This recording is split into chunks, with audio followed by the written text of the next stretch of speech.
All right, we'll just keep it on the same one. Okay. So welcome to a very special episode of The Last Gadfly. We have a never-before-seen interview with Clay Tiffany and a man named Ed Jacob, who was allegedly assaulted by Tartaglione when he was a cop in Pawling, New York.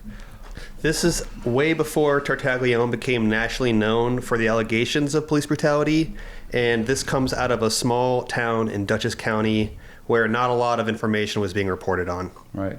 And this interview, which we're going to listen to right now, Ed describes excessive police force when he was getting arrested, brutality at the hands of Tartaglione, and it really raises a larger question to how many stories like this there were before Tartaglione actually got reprimanded for anything. So without any more pause or explanation, here is the interview with Ed Jacob, who has a sad, sordid saga to tell you about the flagitious, noxious Nicholas Tartaglione, who we've exposed as a rogue cop that Briarcliff Manor protected for years. But now Ed is going to tell you about the perfidious activity by Nicholas Tartaglione, aided and abetted by members of the Pawling, New York Police Department up there in Dutchess County. Ed, what happened to you in December 1994? In the course of an arrest stemming from an incident at school concerning my son, who was 10 at the time, I was taken into custody by Officer Tartaglione. All right, before we go any further, at the scene of the arrest, did Officer Tartaglione poke you in the chest? Yeah, he started getting physical right away and got real close up in my face and started poking me in the chest and telling me that I wasn't wanted and to stay away from the school. Okay, so Officer Tartaglione, without just provocation, assaulted you, poked you from the onset of this incident. After you were taken to the Pawling police station, Ed, what happened after you exited from the police car? Well, when we pulled into the alleyway in the police station, I knew there was trouble brewing. There seemed to be three or four uniformed police officers and a man I recognized as the then chief of police over in Pawling, a guy named Carpentiera. And as soon as I stepped from the patrol car, I was jumped by the bunch of them and slammed head first down onto the hood of the car and forced into handcuffs. And okay, Ed. Pretty much a preliminary roughing up. All right, so we're going to go slowly on this, my audience, for Dirge for the Charlatans. This is unbelievable. So Tartaglione pokes Ed in the chest at the scene of the arrest, and then as soon as Ed comes out of the police car at this little village of Pawling police station area, Ed just told you that Nicholas Tartaglione, in another act of perfidy, grabbed Ed by the hair and smashed Ed's head against the Pawling police car. How many Pawling police officers approximately observed this? Well, there were 4 others with Nick. Could you name some of them? I believe it was a fellow by the name of Durkin. And there's just a couple I didn't know, but I recognized the chief of police. Was there a woman there? I believe Officer Garachi, I think her name was, Heidi. She was known by the name of Heidi. Okay. Witness. All right, folks. So you see that Tartaglione has, once again, is acting in concert in a conspiracy with other police officers, according to Ed Jacob, whom I believe. After police officer Tartaglione grabbed you by the hair and smashed your head against the Pawling police car, did the Pawling police use more excessive force, Ed? In my opinion,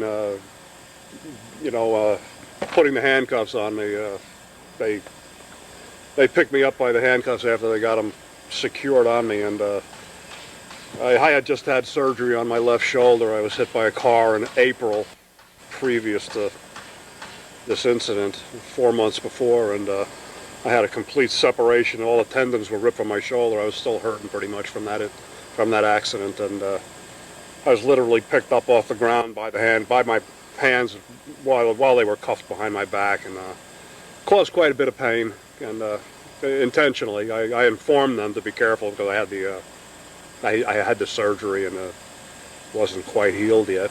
And even though you evinced to them verbally that you were in pain, they continued to hurt you? Yeah. All right. Once you were in the police station, Ed, Jacob, what happened? Well, upon crossing the threshold, I was thrown to the floor, and it's hard to believe that after being thrown to the floor, I was kicked by just about everybody. I guess there was three of them kicking and stomping and doing their thing. It was really unbelievable for the nature of the offense that all this was coming down on me. Okay. Do you remember the police officers besides Nicholas Tartaglione that were kicking you? It was the same group that was in the alleyway in front of the police station. So Carpentieri and Durkin? Yeah, and of course Nick Tartaglione. And of course Nicholas Tartaglione. At some point after they finished kicking you and hurting you, what did they do then? Well, I was chained to the wall. You were chained to the wall? You were already handcuffed behind your back. Okay. Restrained and chained to the ring in the wall. All right. By the way, the audience can see that this is in a very pastoral setting, worthy of Marcel Proust, because we have a little dog, and apparently Ed gets along well with dogs because the dog seems to have an affinity for Ed. Anyway, Ed, how long were you chained to the wall? A half an hour? It seemed, I guess, close to 8 hours. I guess this happened at around 3:30. I would say between 6 and 8 hours. I was 6 to 8 hours, people. Yeah. Can you imagine that noxious Nick Tartaglione in a conspiracy with other police officers, including the police commissioner, which is analogous to the police chief in Westchester, that this man, who hadn't committed any crimes, that this man was chained to the wall, handcuffed behind the back, after he had been repeatedly violated physically for 6 to 8 hours. Okay, let me ask you this. Did the police commissioner, Carpentieri, badger you at all while you were handcuffed to the wall? Well, as a matter of fact, he did. I found it to be bizarre at the time, the questions he was asking me and the accusations. I was accused of being a draft dodger. Got into political discussions about, I guess my hair was a little longer at the time, and he zeroed in on that, and he accused me of being a draft dodger, and conversations about the Black Panthers and his experiences dealing with Black Panthers while he was a policeman in Mount Vernon, and it seemed that he was he wanted to converse with me. He wanted to debate, and tormenting me, And that's exactly what your investigative reporter, Clay Tiffany, considers this. By the way, people, this was December 1994.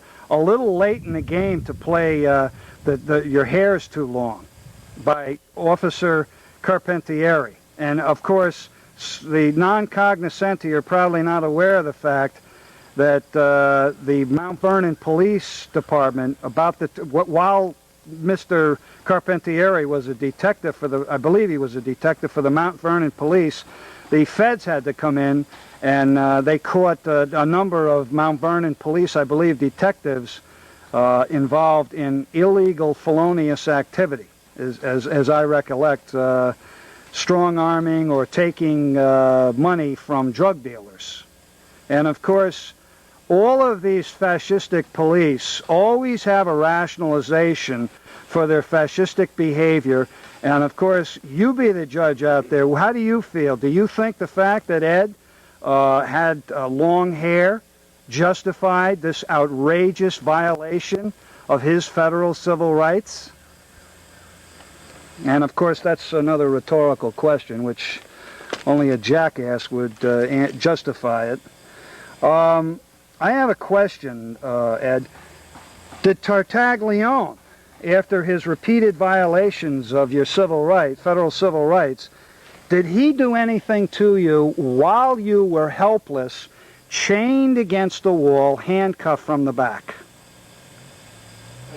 During the exchanges and conversations and debate with the police commissioner, occasionally the police commissioner would give Nick Tartaglione a nod, and Nick would fly across the room and slam me across the head or punch me in the jaw, you know, just to.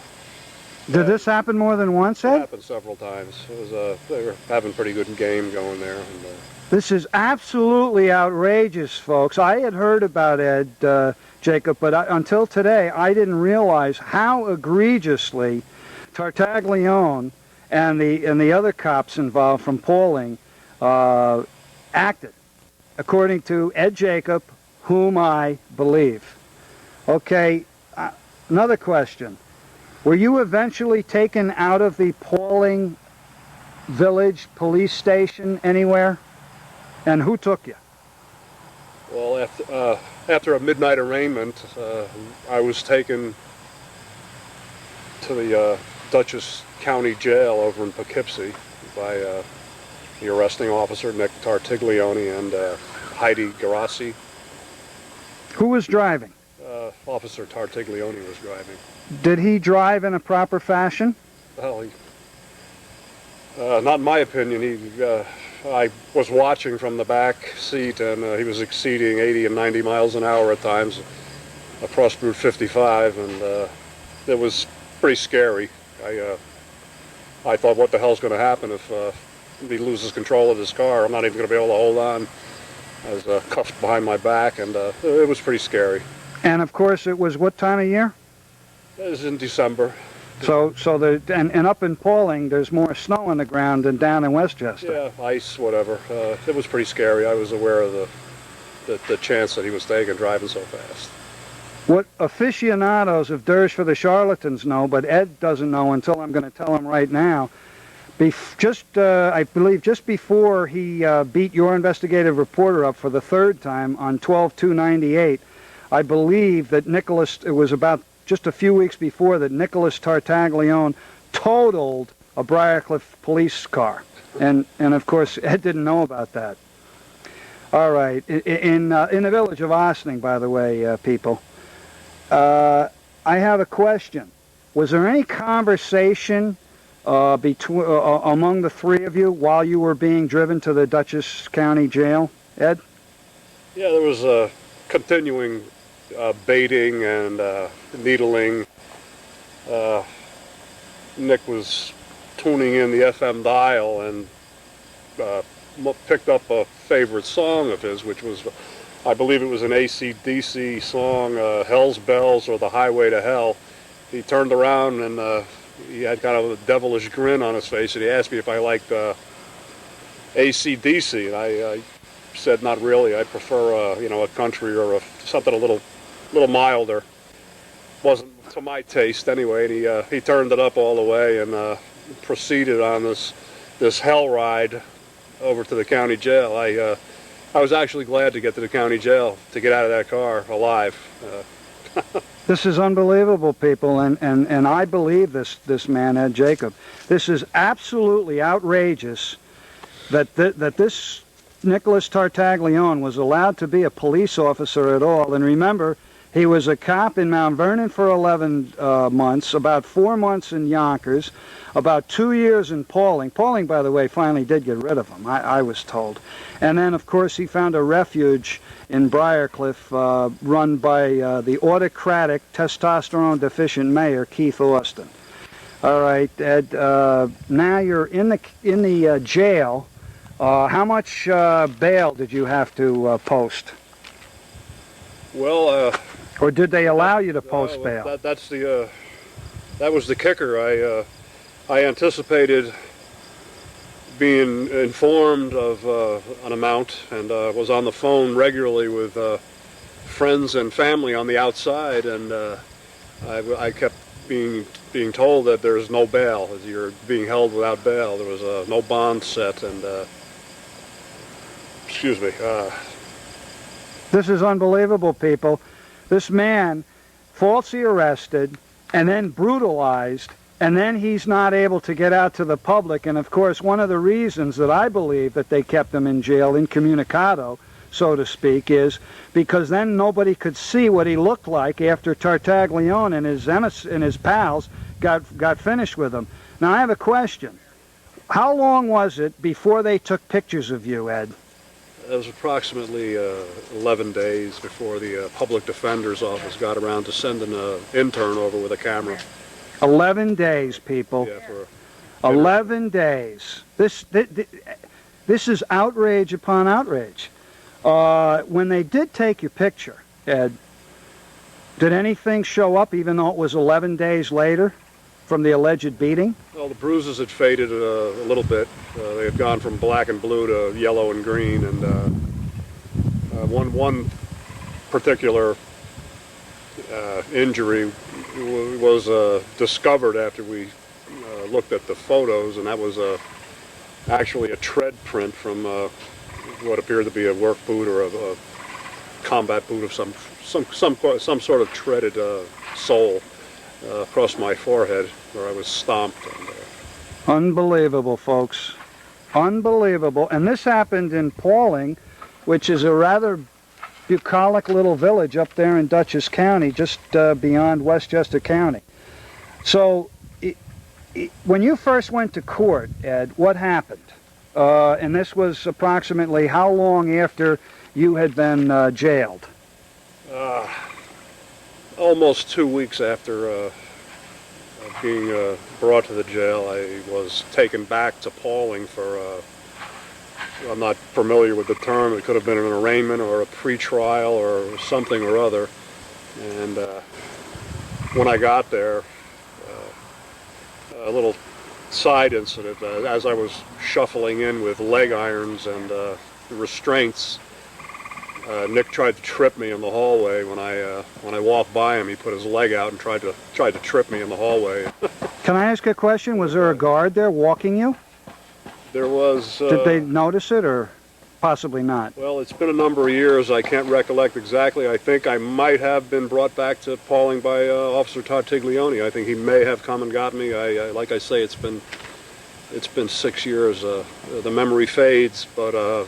But you do remember well the fact that Tartaglione tried to trip you while you were handcuffed. Yeah, he also told me that, he asked me if I liked Frosty the Snowman. He said, I'm going to tape it for you because you're going to be in jail until after Christmas. That's what he told me in front of my mother, my children, and he made no attempt to hide these remarks. He blatantly said it in front of anybody that was within earshot that he was going to do everything he could to deny, get my bail denied and keep me in. He seemed to take pleasure in the fact that he thought I was going to be in there till after Christmas. And for the audience, we won't digress too much, but we will let the audience know that Ed's children were approximately 10 and 12, the boy 10, the daughter 12. So not only was Ed adversely affected, but as he told you, his mother, his children, and his friends.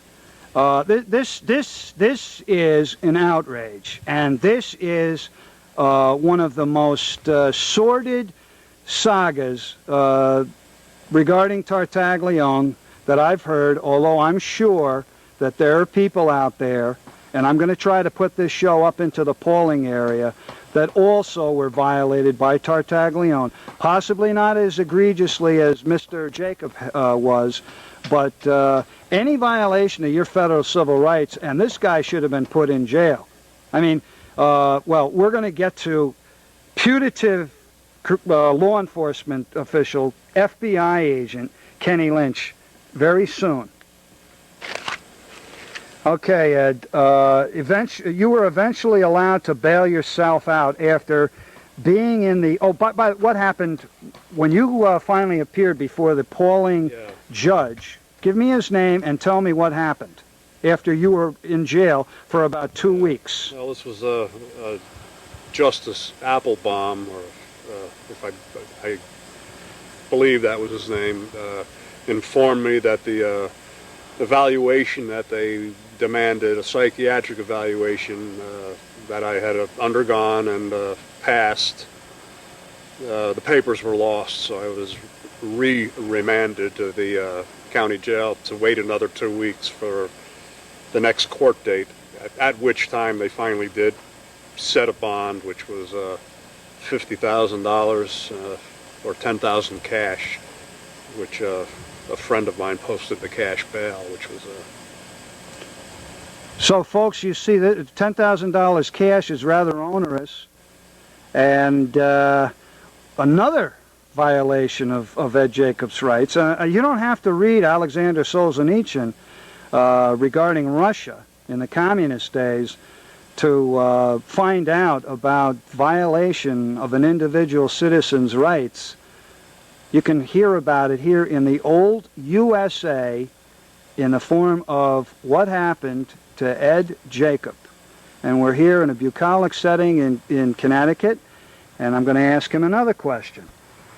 Ed, once you finally went to court, and I was told that you went to court in the town of Beekman, and your attorney was Thomas Whalen, were you found guilty or not guilty by a jury? I was acquitted on all charges by a jury. Okay, folks. So this man was in jail for almost a month, almost 4 weeks, and he was finally found not guilty. Now, how do you people out there feel about this? Is this right? And what about the fact that did you testify? Oh, well, yes, I did. Okay, folks, so that means that Ed, who's as you can see, a very well-spoken gentleman, Ed told his tale on the stand, and the DA's office from Dutchess County was present. And my question is, why didn't the DA's office from Dutchess County do an investigation at that juncture? Because if they had done an investigation, they would have found out what a perfidious, rogue, out-of-control police department was existing during those days in the village of Pawling. And by the way, the government of Pawling, to its credit, in 1996, in September, I believe, voted, they had a vote of the citizens, and the citizens of the village of Pawling overwhelmingly voted to abolish the nefarious Pawling Village Police Department. So, lest you think that Ed Jacob was standing by himself, which, even if he was tremendously wronged, there were numerous other victims of nefarious, flagitious Nicholas Tartaglione and other policemen in the Pawling Police Department. As a matter of fact, I'm going to tell you people something that you've never heard before. FBI agent Kenny Lynch told your investigative reporter Clay Tiffany at some point when we used to converse that he was going to go after Carpentieri also, and he could not believe how criminal the Pawling Police Department was. And of course, it begs the question, why hasn't there been an indictment yet? And today's date is rather late in the game, in the year 2000, okay? It's the 13th of September, 2001. Excuse me, 2001. Okay, next question. Did you happen to have a dog while you lived up there in Pawling? And what happened to your dog? What kind of a dog was it, and what happened to it? It was a German Shepherd. It was a European-bred German Shepherd. I gave close to $600 for the dog when I bought it for the kids for Christmas, the previous Christmas. And what happened to your dog? Well, he got off his chain one day and was actually wound up in police custody also. And I was told that I owed a number of fines and room and board for the dog, and that I was persuaded to give it up. I gave it to one of the police officers over there in Pawling by the name of well, I can't recall his name. He was one of the who I consider to be one of the honest cops over there. Well, I think you said his name might have been Brian. Yeah, Brian. I can't remember Possibly. the last name. Yeah, he was the dog warden over there, and I gave him custody of. I was persuaded to give him custody. I thought the dog was getting a good home. Okay, folks, that's rather interesting because Nicholas Tartaglione has a self-proclaimed affinity for those kind of police dogs. Did any polling officials, were any polling officials made aware regarding these matters of an out-of-control rogue police department by you, Ed, Jacob? I visited the mayor's office after this incident, after it cooled down a little bit. I visited Mayor Carey at his office at the Pawling Savings Bank and had a conversation with him regarding the safety of the citizens in and around Pawling, that while he was employed for the town of Pawling, it put you in jeopardy of all kinds of liability for. I warned him that one day he would in fact kill someone, and it has borne out to be true that he's gone on to greater crimes and assaults. Well, folks, as Ed just said, he was very prescient about his predictions about the continued perfidy of Nicholas Tartaglione. He attempted to murder your investigative reporter, Clay Tiffany, twice. And he beat me up on 2 other occasions. Did you ever have occasion, Ed, to talk about these matters with the FBI? Yes, I responded to an advertisement, I guess, placed by the Attorney General, the Attorney General's office in the state of New York. Anyone having had problems in Pawling was to contact. I believe his name was Owen Kelly. I contacted his office, and they referred me to the FBI investigator in Newburgh, I believe it was. His name was Ken Lynch. And on 2 separate occasions, I spent well over an hour with him discussing what had gone on in Pawling as far as my arrest and my treatment went.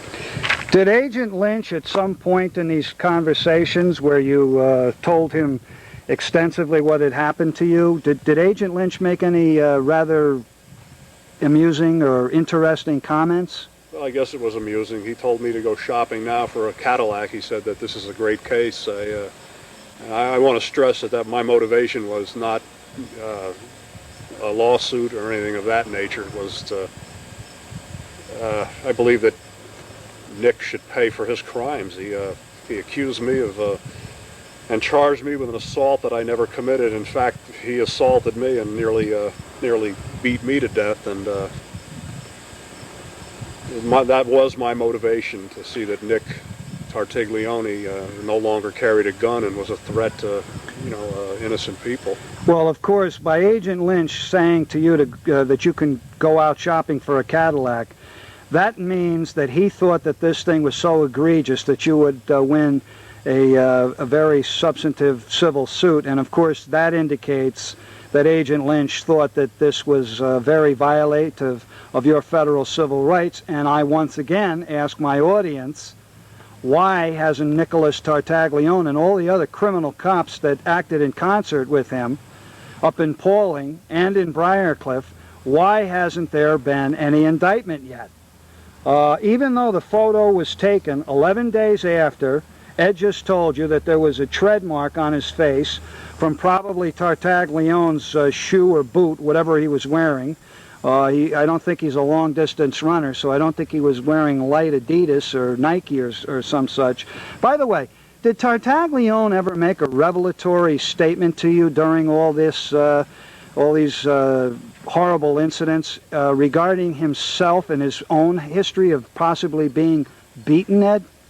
Yeah, I asked him, why he was doing this, and interestingly, he revealed to me his experiences in school, Catholic school, where he was beaten by priests on a regular basis. I found it ridiculous that he would even reveal it to me, but we had between 6 and 8 hours of conversation, or them baiting me, and this is hard. Cat and mouse thing, they had me in a bad corner, and it was amazing. But just for the audience, I have found out that Nicholas Tartaglione graduated in I believe it was, I don't want to say the date, it was in the early to mid 1980s, but it was at Stepanak High School. And by the way, I don't know if Stepanak still has the great Coach Krebs, the great track coach, that when he was about 42 ran under 2:10 and a half mile. But anyway, for the alumni of Stepanak, if anybody went to school with Nicholas Tartaglione and has any information for your investigative reporter, please get in touch with me. I think that this gentleman, Ed Jacob, deserves his day in court, and once again, we're going to ask you, the audience, why hasn't there been an indictment? And we want justice, and we want it now. And of course, justice delayed is justice denied. And Ed Jacob and 10 or 15 other victims from Pawling, according to Kenny Lynch, they were all going to get their day in criminal court. And Lynch promised me that there were 10 to 15 victims of Tartaglione whose federal civil rights were violated, and that those cases were going to be prosecuted. And right at the front of the list was the great Ed Jacob, who now goes down with other heroes on this show, like Lefty Frizzell. And I'm glad to hear that Ed Jacob likes country music. And the rest of this show is going to be Clay Tiffany talking about other perfidies enacted by Kenny Lynch and law enforcement, including the criminal DA Janine Pirro, whose criminal husband is sitting in the federal penitentiary. Thank you, Ed Jacob. Is there anything else you want to say? You got about 20 seconds. I can't think of anything to add to this. Okay. I appreciate your sitting out here in a bucolic setting in the state of Connecticut. So, Ed's story ends with the jury acquitting him of all charges, but for us in this episode, we have other questions. If allegations like this existed for years earlier, who knew what, and what happened afterwards? It's totally correct. You know, we're building a living memory of Clay, right? This is a timeline that we're going to be contributing to over each and every single episode of Dirge. We're going to compile a list of names and events, and it's going to give us an overall picture of not only what was happening in the show, but what was happening in Clay's life, because this was not in the show. And we can really get a bigger picture through his notebooks and through these interviews. Also, when did this interview take place? That's a good question. Yeah, this was on the 13th, September 13th. And he shot Dirge 54 on September 18th. So this was in the back of his mind, which kind of raises a question, why didn't he mention it? Like, what was he waiting for? That's a good question, Alex. So on that, I'd like to thank everyone for watching this very special interview episode with Ed Jacob and Clay Tiffany.